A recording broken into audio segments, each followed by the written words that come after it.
Hello friend, welcome to BC education. दोस्तों, आज हम इस वीडियो में घात और घातांक के नियम पढ़ने वाले हैं, वो भी बिल्कुल बेसिक से। तो दोस्तों चलिए शुरू करते हैं आज के इस वीडियो को। दोस्तों, घातांक के जितने भी नियम है यदि आप जान लेते हैं तो यह चैप्टर बहुत ही आसान हो जाएगा आपके लिए। तो दोस्तों वीडियो पूरा देखिएगा और चैनल पर नए हैं तो प्लीज़ चैनल को ज़रूर सब्सक्राइब कर लीजिए। दोस्तों, ये घातांक का पहला नियम है कि यदि कोई भी संख्या बार बार रिपीट हो रही है और गुणा में है तो उसको घात कैसे लगाएंगे। देखिए, जैसे मान लीजिए ये यक्स का गुणा बार बार हो रहा है तो आप क्या करेंगे, इसको ऐसे ही लिख दीजिए यक्स, और इस पर घात कितना लगाएंगे, जितना बार गुणा हुआ है उतना घात लग जाएगा। दोस्तों देखिए, अब गिन लीजिए 1 2 3 4 5। दोस्तों 5 बार यक्स का गुणा हुआ है तो यक्स पर 5 घात हो जाएगा। दोस्तों ये पहला नियम है। दोस्तों 5 घात क्यों हुआ, देखिए इस यक्स के ऊपर एक भी घात नहीं, कुछ भी नहीं लिखा है तो 1 घात होगा। इसके भी ऊपर कुछ भी नहीं लिखा है तो 1 घात होगा। इसके ऊपर भी 1 1 1। तो दोस्तों जब भी घात गुणा में रहता है और नीचे बेस बराबर रहता है तो घातें आपस में जुटती हैं, यानी जोड़ हो जाता है। तो दोस्तों ये जोड़ होकर ए से हो गया। दोस्तों अब देखिए, इस यक्स को क्या कहेंगे, यक्स को बोलेंगे बेस, यानी बेस। दोस्तों सबका जब बेस बराबर रहेगा तो घातें आपस में जुट जाती हैं, जब ये बीच में गुणा का चिन्ह रहता है तब। और ऊपर वाले को क्या बोलते हैं, इसको पावर बोलते हैं या फिर घात बोलते हैं। तो दोस्तों इसको समझ लीजिए कि जो ये ऊपर रहता है उसको पावर या फिर घात बोलेंगे, और जो ये नीचे रहेगा उसको हम बेस बोलेंगे। तो दोस्तों इस पर एक उदाहरण देख लेते हैं। जैसे मान लीजिए कि 3 × 3 × 3 × 3 है, तो इसको हम कैसे लिख सकते हैं। आप देखिए ये बेस है, सबका बेस बराबर है तो बेस को ऐसे ही लिख लेंगे। उसके बाद हमें अब पावर लगाना है तो दोस्तों पावर को गिन लेंगे। यदि ऊपर मान लीजिए कि इस पर 2 है, 1 है, 3 है, 4 है, तो दोस्तों इसको क्या करेंगे, इन सभी पावर को सिर्फ जोड़ देंगे। तो देखिए ये 2 1 3 3 6 4 10, तो इसको 3 पर 10 घात बोलेंगे। लेकिन यदि पावर कुछ भी नहीं है, मान लीजिए ये कुछ भी नहीं है, तब क्या करेंगे। तो दोस्तों जब भी पावर कुछ भी नहीं हो तो इस पर एक पावर हमेशा रहता है, तो बस इस संख्या को गिन लेंगे, यानी 1 2 3 4, तो ये 3 पर 4 घात हो गया। तो दोस्तों ये हमारा पहला नियम है कि यदि जब बेस बराबर हो तो पावर आपस में जुट जाती हैं। दोस्तों ये नियम बहुत बेस्ट है, ये इस पर हमेशा प्रश्न आते हैं। दोस्तों अब ये देख लीजिए, ये दूसरा नियम है, a की पावर m गुणे a की पावर n। दोस्तों इसमें भी देख लीजिए, बीच में गुणा का चिन्ह है और ये बेस बराबर है। तो जब बेस बराबर है तो क्या होता है, घातें आपस में जुट जाती हैं। तो इसको लिखेंगे a और m प्लस n। दोस्तों ये हो गया इसका नियम। दोस्तों जब भी बीच में गुणा का चिन्ह हो और बेस बराबर हो तो दोस्तों घातें आपस में क्या होती हैं, जुट जाती हैं। जैसे देखिए, मान लीजिए 4 पर घात 2 है और गुणा का चिन्ह है, 4 पर घात 3 है, तो हम इसको क्या करेंगे, देखिए कुछ भी नहीं, आप सर्वप्रथम देखिए कि बेस बराबर है कि नहीं है। तो दोस्तों बेस बराबर है तो इस बेस को ऐसे ही लिख देंगे। उसके बाद घातों को आपस में जोड़ देंगे।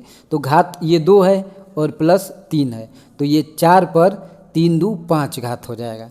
तो दोस्तों ये हमारा नियम हो गया और आप उदाहरण से भी समझ गए हैं। दोस्तों इस पर भी प्रश्न आते हैं। दोस्तों अब देखिए, तीसरा नियम है कि a की पावर m और भाग का चिन्ह दिया हुआ है बीच में और a की पावर n। तो दोस्तों इसको यदि जब भाग का चिन्ह रहेगा तो क्या करेंगे। दोस्तों देखिए, a की पावर m और जब भी बीच में भाग का चिन्ह रहेगा तो दोस्तों पावर आपस में घट जाती है। दोस्तों इस बात का हमेशा ध्यान दीजिए, जब गुणा का चिन्ह रहेगा तो पावर जुट जाता है और जब भाग का चिन्ह रहेगा तो पावर घट जाता है। दोस्तों एक उदाहरण देख लेते हैं। जैसे मान लीजिए कि 5 की पावर 6 और भाग 5 की पावर 3। दोस्तों बेस इसका भी बराबर है और बीच में भाग का चिन्ह है तो क्या होता है, पावर आपस में घट जाता है। तो ये होगा 5 की पावर 6 माइनस 3, तो ये हो जाएगा 5 की पावर 6 में से 3 जाएगा तो 3 हो जाएगा, और ये हमारा आंसर हो जाएगा। दोस्तों उम्मीद करता हूँ कि ये आप बहुत जल्दी सीख पा रहे हैं, क्योंकि हम दोस्तों एक एक करके उदाहरण सहित बता रहा हूँ नियम को। और दोस्तों सेम प्रश्न ऐसे आता है आपके एग्ज़ाम में, चाहे कंपटीशन का हो चाहे कोई भी एग्ज़ाम हो, डायरेक्ट ऑब्जेक्टिव क्वेश्चन में ये प्रश्न आते हैं। दोस्तों अब देखिए, अब अगला नियम क्या है, चौथा नियम है कि ए की पावर यम और कोष्टक के ऊपर यन है।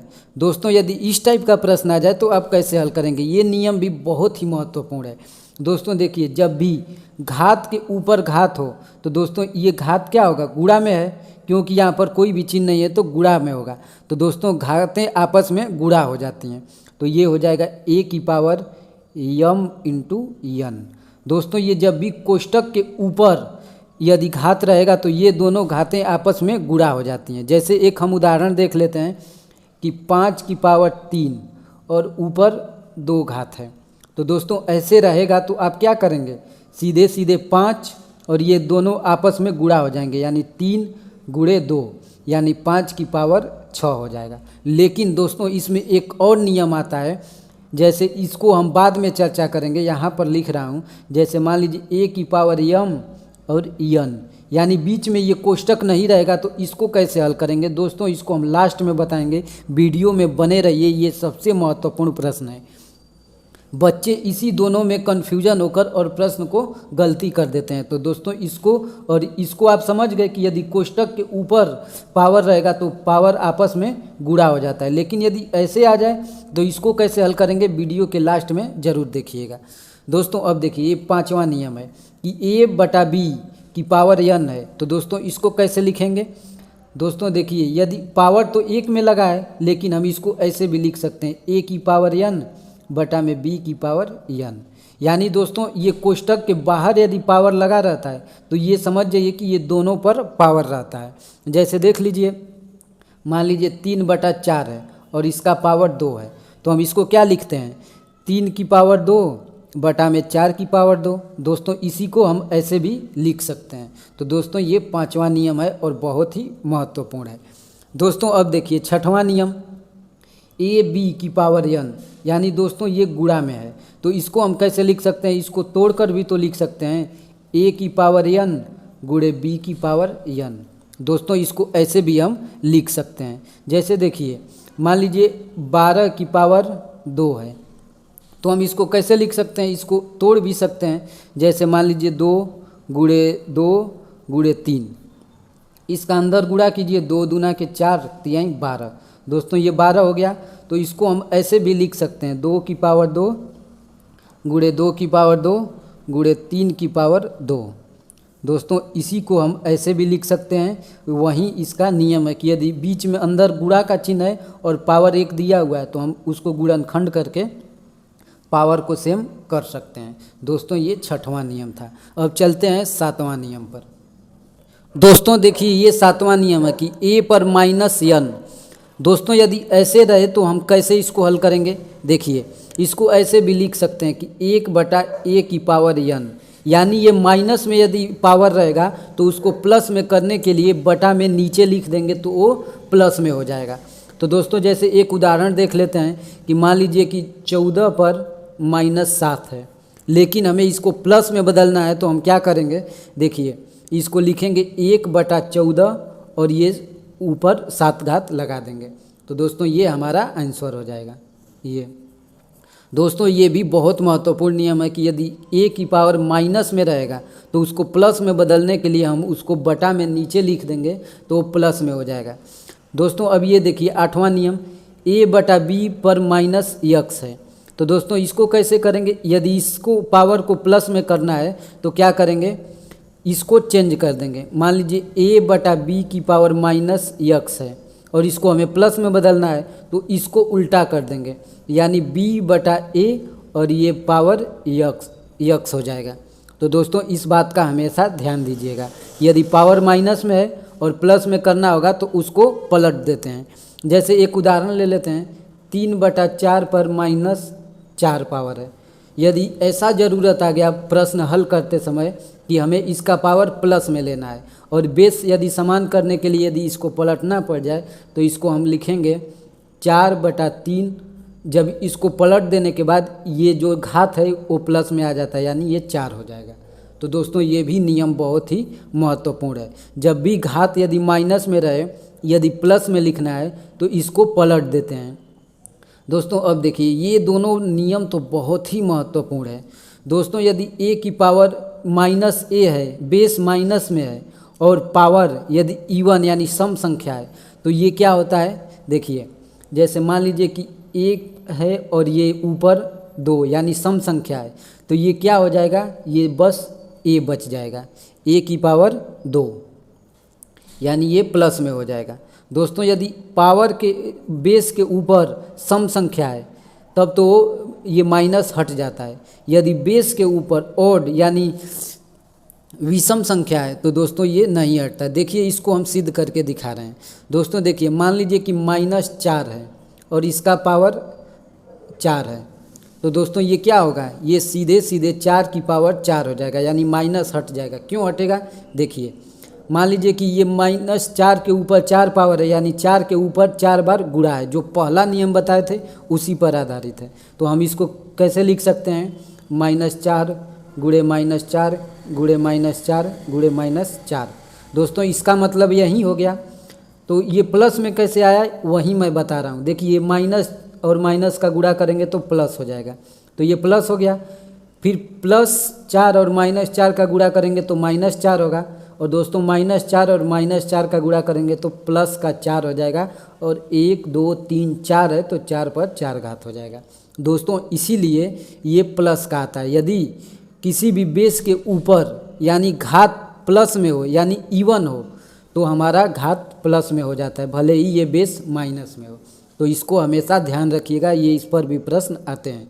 और दोस्तों दूसरा देख लीजिए, यदि बेस माइनस में हो और ऊपर विषम संख्या हो, पावर विषम में हो, तो वो क्या होता है, देखिए यदि -a है और ऊपर 3 घात है यानी विषम है, तो इसको क्या हो जाएगा, ये -a पर 3 ही घात रहेगा, ये माइनस में ही रहेगा, ये चेंज नहीं होगा। देखिए इसको भी देख लीजिए, -3 के ऊपर घात 3 है, तो ये क्यों माइनस में रहेगा, देखिए तो ये 3 घात है तो 3 बार गुणा हो जाएगा, -3 गुणे -3 गुणे -3।